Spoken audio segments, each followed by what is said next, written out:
Welcome. ఇతని పేరు రాఘవ్ చడ్డా.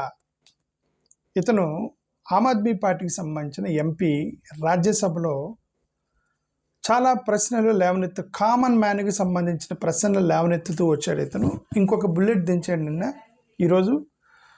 ఈరోజు ప్రసంగిస్తూ ఇంకొక కొత్త పాయింట్ లేపాడు పార్లమెంట్లో, రాజ్యసభలో. ఏంటి అతను దేని గురించి మాట్లాడాడంటే, income tax files, income tax IT returns చేసే వాళ్ళని, భార్యాభర్తలని విడివిడిగా ఎందుకు చూపిస్తున్నారు? ఇద్దరు కలిసి, భార్యాభర్తలు ఇద్దరు కలిసే ఉంటున్నారు కదా, ఇద్దరు కలిసి ఉంటున్నప్పుడు, వాళ్ళిద్దరు కలిసి రెంట్ కడుతున్నప్పుడు, కలిసి పిల్లలకి చదువు చెప్తున్నప్పుడు, కలిసి కామన్గా ఫుడ్ ఎక్స్పెన్సెస్ జరుగుతున్నప్పుడు మీరు వాళ్ళిద్దరిని సపరేట్గా చూపించి ఇద్దరికీ ట్యాక్స్ వేయటం ఏంటి అని ఒక ఆర్గ్యుమెంట్ లేవనెత్తాడు ఇతను. ఏమంటారు, రాఘవ్ చద్దా, ఆమ్ ఆద్మీ పార్టీకి సంబంధించినటువంటి ఒక ఎంపీ. ఇతను ఒక ఎగ్జాంపుల్ ఆర్గ్యుమెంట్ ఏమిస్తున్నాడంటే, ఇప్పుడు మీరు డ్యూయల్ ఇన్కమ్ కపుల్ని మీరు వేరే దేశాల్లో, అమెరికా, జర్మనీ, ఫ్రాన్స్ లాంటి దేశాల్లో పెళ్ళైన కపుల్ని ఒకే ఇన్కమ్గా చూపిస్తారు. ఇప్పుడు భార్యకు 10,000, భర్తకు 20,000 వస్తాయి, రెండు కలిపి 30,000గా ఒక ఇన్కమ్గా చూపించి దాని మీద ఎక్స్పెన్సెస్ మొత్తం తీసేసి ట్యాక్స్ కడతారు, ట్యాక్స్ వేస్తారు. అమెరికా, జర్మనీ, ఫ్రాన్స్లో కపుల్ని ఒక సింగిల్ యూనిట్గా చూపిస్తారు. మీరు ట్యాక్స్ కోసం, ట్యాక్స్ తీసుకోవడానికని విడదీశారు భార్య భర్తలను ఇద్దరిని. విడదీసి రెండు ఇన్కమ్గా చూపించి ఇద్దరి దగ్గర ట్యాక్స్ లాగుతున్నారు. ఇది కరెక్ట్ కాదు అనేది అతని ఆర్గ్యుమెంట్. ఇతను కొన్ని ఎగ్జాంపుల్ ఏం చెప్పాడంటే, ఒక హస్బెండ్కి 10 లక్షలు వస్తే, వైఫ్కి ఒక 10 లక్షలు వస్తే 20 లక్షలు వస్తాయి. ఇప్పుడు ఇద్దరు కలిపి 12 లక్షల యొక్క జీరో ట్యాక్స్ కింద పడి మిగతా 8 లక్షలకి మీరు ట్యాక్స్ వేయాలి. 12 లక్షల వరకు ఎగ్జామ్షన్ ఉంది కదా. ఓకే, ఇద్దరికి కలిపి 20 లక్షలు వచ్చినాయి అనుకోండి. అప్పుడు ఏమంటాడు, 12 lakh జీరో ట్యాక్స్లో పడాలి ఇద్దరు అని అంటాడు. సారీ, నాట్ 8 లక్షలు, ఇద్దరికి జీరో ట్యాక్స్లో పడాలి. 10 లక్షలు 20 లక్షలు ఉన్నప్పుడు జీరో ట్యాక్స్లో పడాలి. కానీ ఇతను ఏమంటాడు, సింగిల్ ఇన్కమ్ కపుల్ని, హస్బెండ్ని 20 lakhs వచ్చి వైఫ్కి నో ఇన్కమ్ అయితే అప్పుడు మీరు హస్బెండ్ దగ్గర నుంచి ఫుల్గా ట్యాక్స్ తీసుకోవాలి మిగతా 8 లక్షలకి. బట్ ఇద్దరు సంపాదిస్తున్నప్పుడు, ఇద్దరు కలుస్తున్నప్పుడు విడివిడిగా మీరు చూపించాలి. విడివిడిగా చూపించి ట్యాక్స్ కామన్గా వేయాలి అని చెప్తాడు అతను. ఓకే, ఇప్పుడు అమెరికాలో అలాంటి ప్లేసెస్లో ఇప్పుడు హస్బెండ్కి 18 లక్షలు ఉండి వైఫ్కి 6 లక్షలు, మొత్తం 24 లక్షలు వస్తే 1.5 lakh మీద ట్యాక్స్ వేస్తారు వాళ్ళు, మిగతా అంతా జీరో ట్యాక్స్ వేస్తారని ఏదో కొద్ది లెక్కలు చెప్పాడు. ఓకే, కరెక్ట్గా దాని లోపలికి వెళ్ళి నేను స్టడీ చేయాలి. బట్ అతని యొక్క ఆర్గ్యుమెంట్ ఇది, మీరు ట్యాక్స్ కోసం ఎందుకు విడదీస్తున్నారు, ఇద్దరు కలిసి సంసారం చేస్తుంటే అనేది అతని ఉద్దేశం. ఓకే, ఇతను కామన్ మ్యాన్కి సంబంధించిన సమస్యలు ఇదొకటే కదా, గతంలో చాలా లేపాడు. బ్యాంకింగ్ ఛార్జీలు, హిడెన్ ఫీజులు ఎందుకు వేస్తున్నారు? ఏటీఎం నుంచి డబ్బులు తీస్తే ఛార్జ్, డెబిట్ ఛార్జెస్ అని, ఆ ఛార్జీలని, ఈ ఛార్జీలని, 5 రూపాయలు 6 రూపాయలు బ్యాంకులు కట్ చేసేస్తున్నారు ప్రజల నుంచి. సడన్గా మెసేజ్లు వస్తున్నాయి బ్యాంకుల దగ్గర నుంచి, మీరు ఏమంటారు, debited 10 rupees 12 rupees for bank charges అని వస్తున్నాయి. అలా కోట్ల రూపాయలు లూటీ చేస్తున్నారు మీరు కామన్ ప్రజల్ని, పేద ప్రజల్ని అని చెప్పేసి గతంలో ఇతను ఒక ఆర్గ్యుమెంట్ పట్టుకొచ్చాడు. ఓకే, ఏటీఎం యూసేజ్ ఫీజులని, ఇన్యాక్టివ్ ఛార్జీలని, ఎస్ఎంఎస్ ఫీజులని, స్టేట్మెంట్ ఫీజు అని, నెఫ్ట్ ఆర్జీఎస్ కాస్ట్ అని, లోన్ ప్రాసెసింగ్ ఫీజులని, ఇలా రకరకాల పేర్లు పెట్టి లూటింగ్ చేస్తున్నారని చెప్పి ఇతను గతంలో లేపాడు. అందుకే ఇతనికి ఒక బుల్లెట్ దింపాడు, చాలా బుల్లెట్లు దింపాడు ఇతను గతం రాజ్యసభలో. ఇంకొకటి, ట్యాక్స్, మిడిల్ క్లాస్ మీద ట్యాక్స్ బర్డెన్ ఎందుకు వేస్తున్నారు? శాలరీజులు, ఇన్ఫ్లేషన్ పెరుగుతూ ఉన్నప్పుడు పుస్తకాలు, మెడిసిన్, హౌసింగ్, ఇట్లాంటి కామన్ వాటిని మీరు ట్యాక్స్ నుంచి తీసేయాలి అని ఇతను ఒక ఆర్గ్యుమెంట్ పట్టుకొచ్చాడు గతంలో. అంతేకాకుండా ఇంకొకటి ఆర్గ్యుమెంట్ కూడా పట్టుకొచ్చాడు, ట్యాక్సేషన్. సరే, ఇప్పుడు మ్యారీడ్ కపుల్ గురించి మనం నిన్న మాట్లాడాడు ఇతను. గతంలో disability pensions of armed forces పర్సనల్కి ఎగ్జంప్షన్ ఇవ్వాలని అతను అడిగాడు. Okay, full income tax exemption ఇవ్వాలి. ఎవరికి?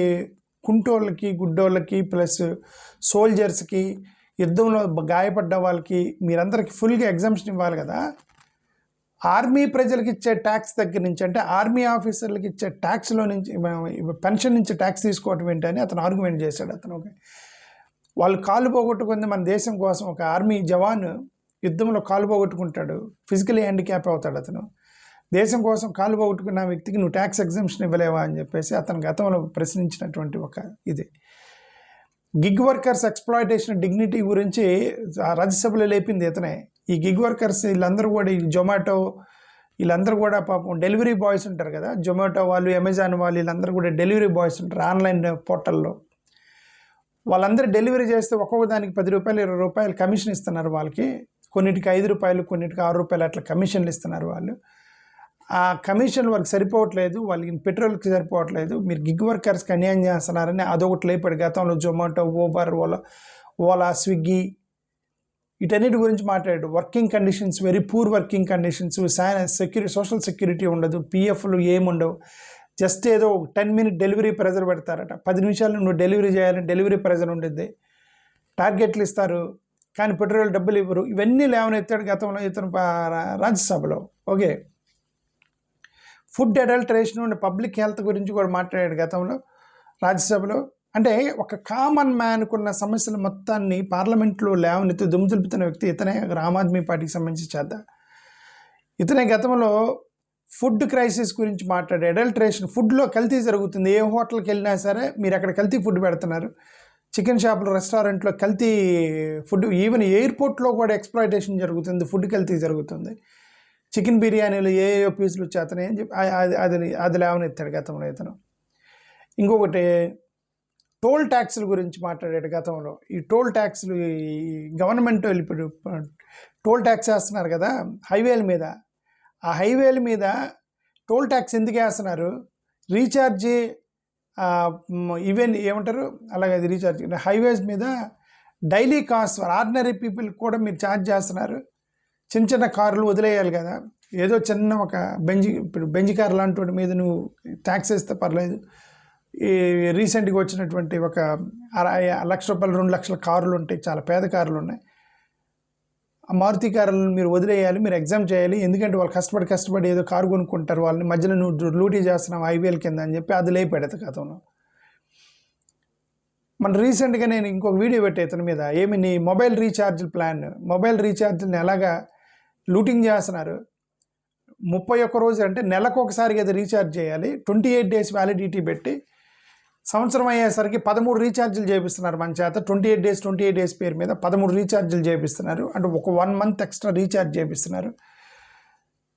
అదొక పెద్ద లూటీ అని చెప్పేసి అదొకటి లేపాడు ఇతను గతంలో.